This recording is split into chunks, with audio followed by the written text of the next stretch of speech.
India की third आई चीन की गर्दन तक चढ़ाई। हमने इन्हें आखिरी गांव नहीं, मेरे लिए तो ये देश का प्रथम गांव है, प्रथम फर्स्ट विलेज। एलएसी पर हिमाकत करेगा, ड्रैगन टनल से मरेगा। आज जैसे सूरज की किरण पहले आती नहीं, वैसे विकास के काम भी सबसे पहले यहाँ होने लग गए।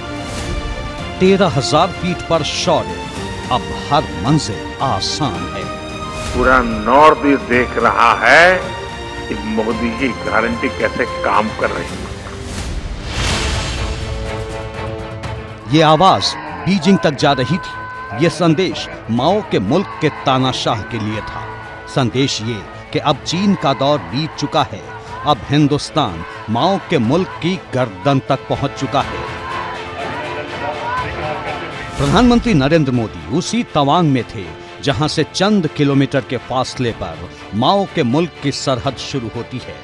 देश के मस्तक अरुणाचल प्रदेश का वो कोना जिसने चीनियों की साजिश के कई दौर देखे हैं, लेकिन अब चीन की हर साजिश के अंत का आगाज हो चुका है, क्योंकि पूरब वाली एलएसी तक की राह बेहद आसान हो चुकी है। मोदी की गारंटी का मतलब क्या होता है, ये जरा अरुणाचल में आएंगे ना, इतने दूर सुदूर आपको साक्षात नजर आएगा। पूरा नॉर्थ ईस्ट देख रहा है कि मोदी की गारंटी कैसे काम कर रही है।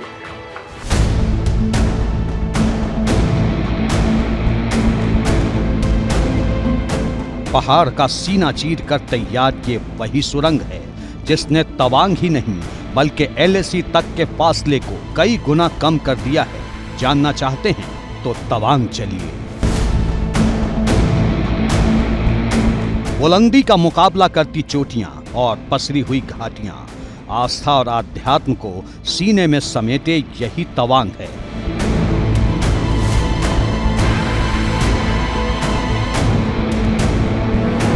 सत्रह 17,000 फीट की ऊंचाई पर भारत का वो मुकुट जिसमें सजे हैं देश के जाबाजों के शौर्य और पराक्रम के अनगिनत मोती।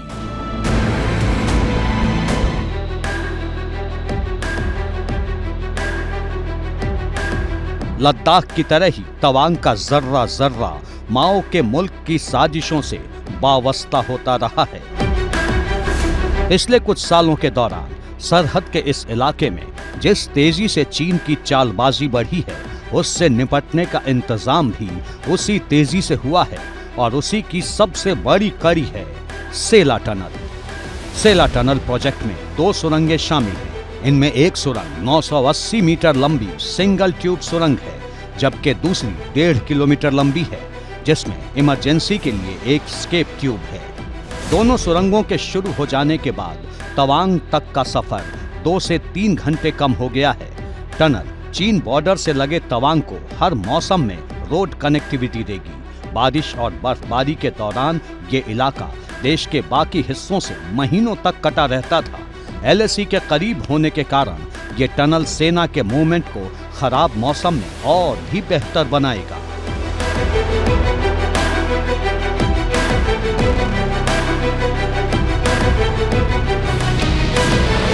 इस टनल से तवांग में हमारे लोगों को ऑल वेदर कनेक्टिविटी मिल रही है। स्थानीय लोगों के लिए आना जाना और ट्रांसपोर्टेशन आसान हुआ। उत्तर पूर्व में चीन की साजिशों से निपटने के लिए सेला टनल से एलएसी तक सेना की राह बेहद आसान हो गई है। अब टैंक से लेकर तोप तक और बड़े बड़े मिसाइल लॉन्चर तक सुरंग के जरिए आसानी से पहुंचाए जा सकते हैं। लेकिन क्या ये इतना आसान था? बिल्कुल नहीं था। पता है क्यों? क्योंकि अब तक तवांग तक जाने के लिए सेला पास से गुजरना होता था। सर्दियों में बर्फबारी की वजह से 4 महीने तक तवांग देश से कट जाता था। सेला टनल बनने से अब तवांग तक हर मौसम में जाया जा सकता है, क्योंकि सेला सुरंग 13,000 फीट की ऊंचाई पर बनी है। इतनी ऊंचाई पर ऑक्सीजन की कमी होती है, इसलिए काम करना आसान नहीं था। लेकिन बॉर्डर रोड ऑर्गेनाइजेशन यानी बीआरओ के जवानों ने पहाड़ का सीना चीरकर असंभव को संभव बना दिया। 2014 तक नॉर्थ ईस्ट में, यह आंकड़ा याद रखिए, नॉर्थ ईस्ट में 10,000 किलोमीटर नेशनल हाईवे बनाए गए थे, यानी 7 दशक में। जबकि बीते 10 वर्षों में, सिर्फ 10 वर्षों में 6,000 किलोमीटर से अधिक नेशनल हाईवे बनाए गए हैं। जितना काम 7 दशक में हुआ, उतना मैंने 1 दशक में करीब करीब किए दिया है।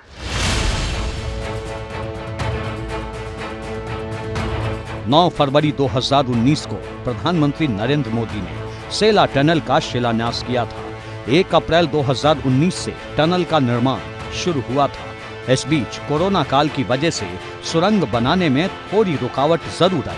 बावजूद इसके बीआरओ ने रिकॉर्ड वक्त में सुरंग का निर्माण पूरा कर लिया। 13,000 फीट पर यह दुनिया की सबसे लंबी टनल है। सुरंग को ऑस्ट्रियन टनलिंग तकनीक से तैयार किया गया है। इसी साल जनवरी में रक्षा मंत्री राजनाथ सिंह के हाथों टनल में आखिरी ब्लास्ट किया गया था और सिर्फ 2 महीने बाद प्रधानमंत्री नरेंद्र मोदी ने सुरंग का उद्घाटन कर दिया है। 2019 में यहीं से मैंने सेला टनल का शिलान्यास करने का काम किया था, याद है ना? 2019 में। और आज क्या हुआ? बन गया कि नहीं बन गया? बन गया कि नहीं बन गया? क्या इसको गारंटी कहते हैं कि नहीं कहते हैं? ये गारंटी पक्की गारंटी है कि नहीं है? प्रधानमंत्री नरेंद्र मोदी ने जो कहा वही सच्चाई है। पिछले चंद बरस के दौरान लद्दाख से लेकर अरुणाचल तक माओ के वारिसों की हर साजिश से निपटने का मुकम्मल इंतजाम किया जा चुका है। विगत 10 साल भारत की आजादी के बाद 75 साल में नॉर्थ ईस्ट के विकास का सबसे महत्वपूर्ण दशक रहा है। ये 10 साल के अंदर न केवल इंफ्रास्ट्रक्चर के निर्माण से उत्तर पूर्व का दिल्ली के साथ और मेनलैंड भारत के साथ अंतर कम हुआ है, उत्तर पूर्व के और मेनलैंड भारत के बीच में मन का अंतर, दिल का अंतर भी कम करने का काम मोदी जी के नेतृत्व में इस 10 साल के अंदर हुआ है। गृह मंत्री अमित शाह ने ये बात करीब महीने भर पहले कही थी और सच कही थी। एक दौर में सरहद के जिन किनारों तक पहुंच नामुमकिन सी नजर आती थी, आज बॉर्डर तक 4 लेन हाईवे तैयार हो चुके हैं। एलएसी से लेकर एलओसी तक दुश्मन की हर साजिश को पल भर में खाक में मिलाने की ताकत मिल चुकी है।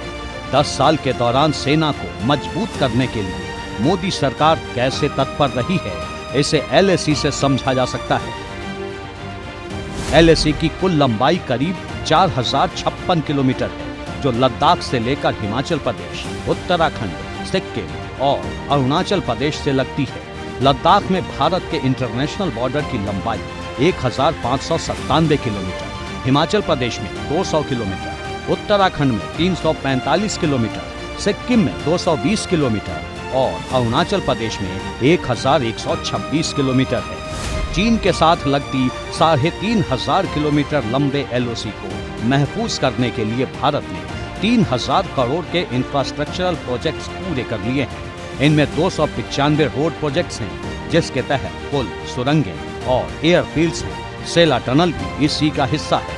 बॉर्डर पर बढ़ते इंफ्रास्ट्रक्चर का ही नतीजा है कि 1962 में एलएसी तक पहुंचने में जवानों को 16 से 18 दिन का वक्त लगता था, लेकिन अब महज 1 दिन में जवानों के साथ टैंक से लेकर तोप तक एलएसी पर पहुंचाई जा सकती है।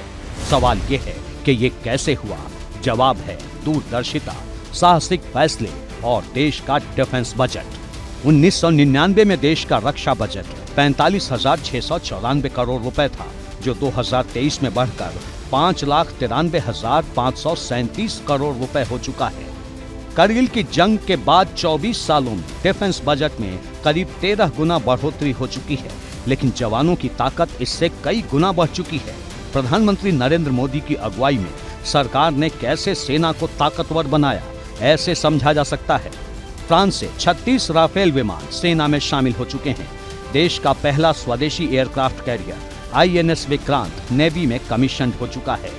रूस से S-400 मिसाइल डिफेंस सिस्टम देश को मिल रहा है। अमेरिका से न्यू SIG 716 राइफल मिल चुकी है। K9 वज्र गन सेना को मिल चुकी है। एक दौर में राइफल और बुलेट प्रूफ जैसी चीजें विदेशों से मंगाने वाला हिंदुस्तान अब दुनिया के कई देशों को हिफाजत का सामान बेच रहा है। सुखोई, राफेल, अपाचे और चिनूक जैसे परवाजों के साथ ही समंदर में तबाही मचाने वाले युद्धपोत और सबमरीन देश के दुश्मनों को दहलाने के लिए काफी हैं।